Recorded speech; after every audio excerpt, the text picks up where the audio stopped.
ایک شخص آیا غوث پاک کے گھر چوری کرنے کے لیے. دیکھو لوگ اس دور کے چور لوگ بھی کتنے ہمت والے تھے کہ ایسے لوگوں کے گھر میں بھی چوری کرنے جاتے تھے جو کہتے ہیں نظر تو الی بلاد اللہ جمعہ، کہ میں اللہ کے شہروں کو ایسے دیکھتا ہوں جیسے ہتھیلی پہ رائی کا دانہ دیکھا جاتا ہے. ایسے لوگ کے گھروں میں بھی چوری کرنے گھستے تھے، لیکن اصل میں ان کی ہمت کی داد دینی چاہیے. غوث پاک جیسوں کے یہاں چوری. اللہ اکبر. گیا اور آپ کی کملی اٹھائی. اس نے اٹھائی آپ کی کملی، اور کملی اس لیے اٹھائی کہ میرا اپنا وجدان کہتا ہے کہ وہ بہت ہی بڑی مہنگی، کیونکہ چور جب بھی کسی کے گھر میں جاتا ہے تو پہلے وہ مہنگی چیز کو اٹھاتا ہے. اور بہت مہنگی کملی آپ استعمال کرتے تھے، چادر.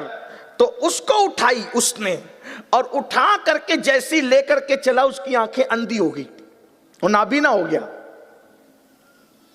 جب وہ نابینا ہوا تو اس نے وہ کملی رکھ دی، آنکھ پھر واپس آ گئی. پھر اٹھانے لگا تو پھر چھوڑ دیا. جب اندھا ہوا تو ایسے ہی 3 بار کیا اس نے. چوتھی بار میں اب وہ سوچ ہی رہا تھا کہ لے کے جاؤں کہ چھوڑ کے جاؤں. اتنے میں کوئی اندر آنے کے لیے دستک ہوئی. جب دروازہ کھلا تو کوئی آنے والا آیا، لیکن وہ پہچان نہ سکا، لیکن الفاظ یوں ترتیب پائے: حضور ایک شہر کا قطب انتقال فرما گیا ہے، ایک شہر کا قطب انتقال کر گیا ہے، اب آپ جس کو کہیں گے اس کو قطب بنایا جائے علاقے کا. وہ فرمایا کہ ہمارے آج ایک مہمان آیا ہے. ہائے ہائے، پردہ پوشی کوئی نبی کی آل سے سیکھے، چوروں کو مہمان کہنا بھی اسی خاندان سے سیکھے. چوروں کو مہمان کہنا بھی اسی خاندان. دیکھیں تو صحیح، عزت نفس کا خیال چوروں کے لیے بھی رکھا جاتا ہے. یہ ہے ولایت کا در، یہ باب ولایت ہے کہ جہاں چوروں کو بھی چور کہہ کے شرمندہ نہیں کیا جاتا، جہاں چوروں کو مہمان کہہ کے ان کی عزت افزائی کی جاتی ہے. فرمایا ہمارے ایک مہمان آیا ہے، اسی مہمان کو اٹھاؤ اور اٹھا کر کے قطب بنا دو. کہاں؟ کہا وہ دیکھو چھپا ہوا ہے. اٹھا کر لائے گئے، تھر تھر پورا وجود کانپ رہا تھا. کہا توبہ کر.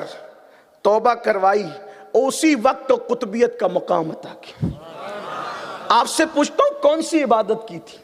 آپ مجھے بتائیں تو سے کیا پڑھوایا تھا اس چند سیکنڈوں میں؟ کیا وظیفے کروائے تھے؟ کون سی ریاضتیں کروائی تھی؟ کون سی مجاہدات کروائے تھے؟ کیا کروایا تھا؟ پتا چلا ایک نظر اٹھی، اور نظر نے کام کیا بنا. نظر نے کام. حضرت سیدنا عبد الرزاق تاج الاولیاء، یہ غوث پاک کے صاحبزادے جن سے غوث پاک کا سلسلہ طریقت بڑا مشہور چلا. ہم لوگ بھی جس سلسلے سے وابستہ ہیں غوث پاک کے یہاں، انہی کے ذریعے پہنچتے ہیں. جب پڑھتے قادری کر قادری رق قادریوں میں اٹھا قدر عبد القادر قدرت نما کے واسطے، احسن اللہ لہو رزقن سے دے رزق حسن بندے رزاق تاج الاصفیاء کے واسطے. یہ غوث پاک کے صاحبزادے، ان سے وہ سلسلہ چلا، طریقت کا سلسلہ. اولاد کا سلسلہ تو کئی بیٹوں سے چلا، لیکن سلسلہ طریقت جو بہت معروف ہے وہ انہی تاج الاولیاء سیدنا عبد الرزاق تاج الاصفیاء سے پہنچا.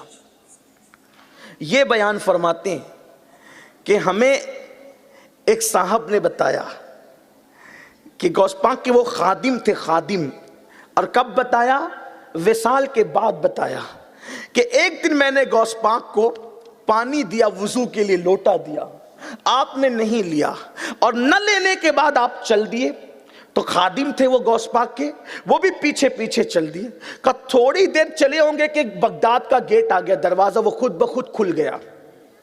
کیونکہ رات کو جو اس زمانے میں شہر ہوتے تھے تو شہروں کے دروازے ہوتے تھے، دروازے تو وہ دروازے بند رہتے تھے، صبح سے پہلے کوئی کھول نہیں سکتا تھا. لیکن یہاں